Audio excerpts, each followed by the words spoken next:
Hey guys, welcome to today's tutorial. Today we are talking about one of my favorite back exercises, arguably my favorite back exercise of all time, and that is the T-bar row. However, we have thrown in a little bit of a spanner with this one, and we've actually placed a band across it in order to add that little resistance. Now, why the hell would I go and put a band across the T-bar row? Well,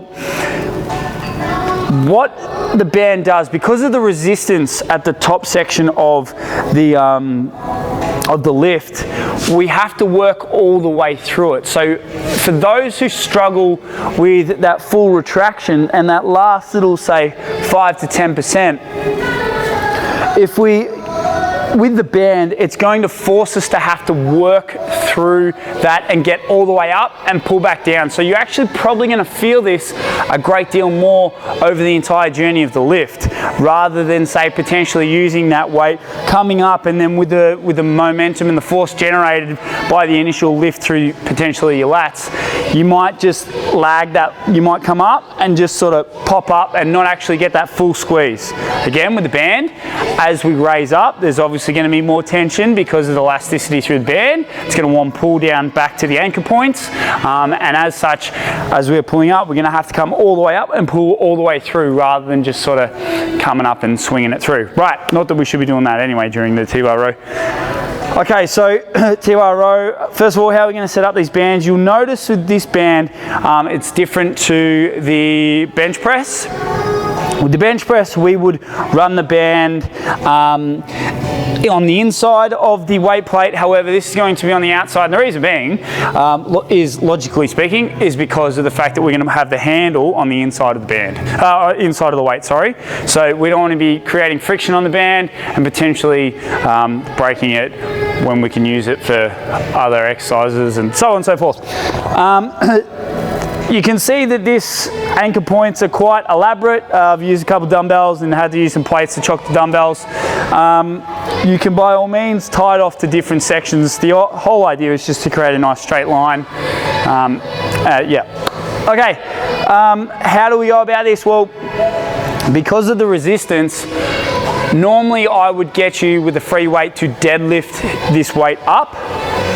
Okay, however, with this particular, with the band across the barbell, we're actually going to start in the bottom phase and make sure that we're locked in really tight. So for those who don't know how to set up for a T-bar row, go across and watch the T-bar row film.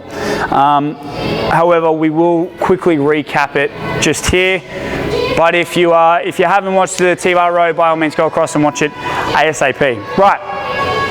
So first things first, what we're going to do is we're going to screw our feet into the ground. We're going to allow our knees to come out slightly. We're going to bend down. Now when these knees come out slightly, you're going to feel your hips come on.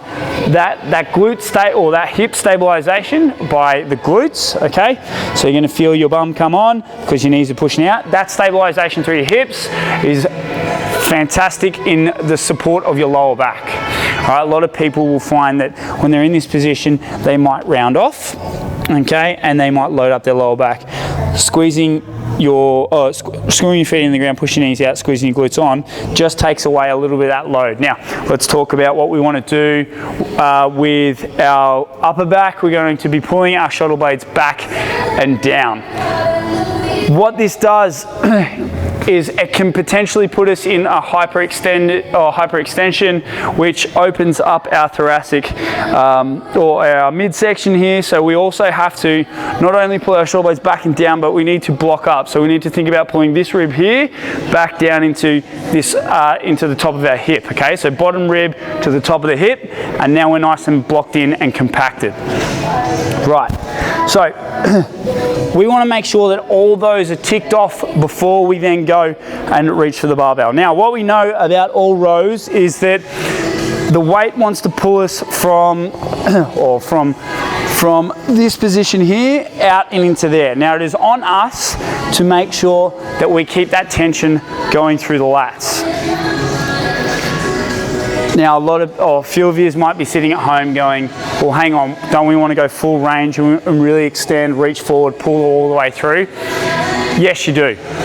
However, that in itself is a skill set. And what I'm referring to here is the ability to contract or have tension on through the working muscles, or contract slightly,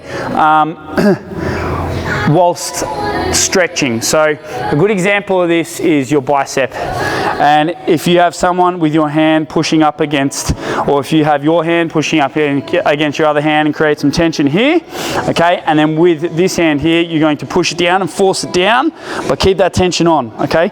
You can see that my arm is now at full extension, but I still have tension on through the bicep, okay? And that essentially is what you need to make sure that you're doing if you're going to go into that reaching process. Now, if you lose that contraction, so if you get to the bottom and you just sort of not rounding off, but you're relaxing, then don't go to the point of relaxation. Remember, tension is a hypertrophy factor that we need to keep on at all times for greater hypertrophy responses and also greater strength responses. So if we can keep tension on and accumulate that over a longer period of time, we're going to get far better results than if, say, we're on for 85% of the time. Okay? An 85% athlete versus a 95% athlete, the 95% athlete's always going to win. Okay? Whether it be a game or whether it be just getting results. Okay, so let's go into this process. First things first, we're going to get ourselves nice and set up over top of the bar. Now remember, we're going to be pulling to our hips. So when we come up, I actually like to have my feet as close to the weight as possible. I'm going to screw my feet in, knees are going to go out, shoulder blades back and down. I'm ready to go from this position here. I'm going to take a big deep breath in and create that brace. Remember, top rib, bottom rib, top of the hip. Okay, so again, screw the feet in, knees go out, hips stable, shoulder blades back and down, bottom rib, brace, big deep breath in, and to the hips. 1, 2, 3, 4. Okay, now you can see that there's two things that really want to happen here. One, you won't want to get all the way back, because obviously the higher you go with the band, more tension's on, and it's going to get harder to get into this position. And also two, because of the band's elasticity, when we go coming back down, you're going to have to control that eccentric phase a lot better. Okay, obviously I didn't do it that well because you could hear the bang. So let's go through this again. So screw our feet in, knees go out, shoulder blades back and down, big deep breath in, brace. Up, pause, down, up, pause, down. Okay, this is the speed in which you want to be going with your banded T-bar rows and potentially your normal T-bar rows. Whew. Okay, team, that there is how you want to go about doing a banded T-bar row.